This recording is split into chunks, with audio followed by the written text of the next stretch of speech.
പ്രതിഥി house ക്രിയേഷൻസിന്റെ ബാനറിൽ അനീഷ് പിള്ള നിർമ്മിച്ച് ചന്ദ്രൻ നരീക്കോട് സംവിധാനം ചെയ്ത ശ്രീമുത്തപ്പൻ എന്ന ചിത്രം മെയ് 2-ാം വാരം തിയേറ്ററുകളിൽ പ്രദർശനത്തിനെത്തുമെന്ന് സംവിധായകൻ ചന്ദ്രൻ നരീക്കോട് പ്രസ് ക്ലബ്ബിൽ പറഞ്ഞു. ശ്രീമുത്തപ്പൻ സിനിമയുടെ പോസ്റ്റർ പ്രകാശനം രാവിലെ പറശ്ശിനി മടപ്പുര സന്നിധാനത്ത് സിനിമയിൽ മുത്തപ്പനായി നായകവേഷം പകരുന്ന മണിക്കൂട്ടന് കൈമാറി നിർവഹിച്ചു. മണിക്കൂട്ടൻ, മധുപാൽ, ജോയ് മാത്യു, ബാബു അന്നൂർ, അനീഷ് പിള്ള, ഷെഫ്നളൻ, മുൻഷി രഞ്ജിത്ത്, മീര നായർ, അല എസ് നയന എന്നിവർ പ്രധാന വേഷങ്ങളിൽ അഭിനയിക്കുന്നു. വാർത്താസമ്മേളനത്തിൽ പ്രശസ്ത സിനിമാ താരം മണിക്കൂട്ടൻ, നിർമ്മാതാവ് അനീഷ് പിള്ള, സംവിധായകൻ ചന്ദ്രൻ നരീക്കോട്, പി ബാലകൃഷ്ണൻ, പെരുവണ്ണാൻ തുടങ്ങിയവർ പങ്കെടുത്തു.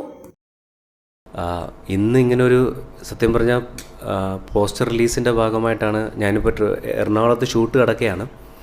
അതിനിടയിൽ ഞാൻ ഓടി വന്നത് മുത്തപ്പൻ്റെ കയ്യിൽ നിന്നും തിരുവപ്പൻ്റെ കയ്യിൽ നിന്നും പറശ്ശിനിക്കടവ് അമ്പലത്തിൽ വെച്ച് എന്നെ ഈ പോസ്റ്റർ റിലീസ് നമ്മുടെ കയ്യിൽ തന്നെ കിട്ടുമ്പോൾ അതൊരു വലിയ ഭാഗ്യമായിട്ട്. ഇപ്പം ഞാൻ ആദ്യമായിട്ട് അഭിനയിച്ച കായംകുളം കൊച്ചുണ്ണി പോലെ തന്നെ എത്ര ഒരു സന്തോഷം, അല്ലെങ്കിൽ അതിനേക്കാൾ 10 മടങ്ങ് സന്തോഷം കൂടുതലാണ് ഒരു ആക്ടിങ് സ്റ്റുഡൻ്റ് എന്ന രീതിയിൽ പറശ്ശിനിക്കടവ് മുത്തപ്പനായിട്ട് അഭിനയിക്കാൻ സാധിച്ചത്. ഞാൻ അതിനുവേണ്ടി ഒരുപാട് ഒരുക്കങ്ങൾ ചെയ്തിട്ടുണ്ട്. അഭിനയത്തിൻ്റെ കാര്യത്തിലല്ല, അത് ചന്ദ്രേട്ടൻ പറഞ്ഞു തന്നപോലെ മാത്രം ചെയ്ത ഒരാളാണ് ഞാൻ.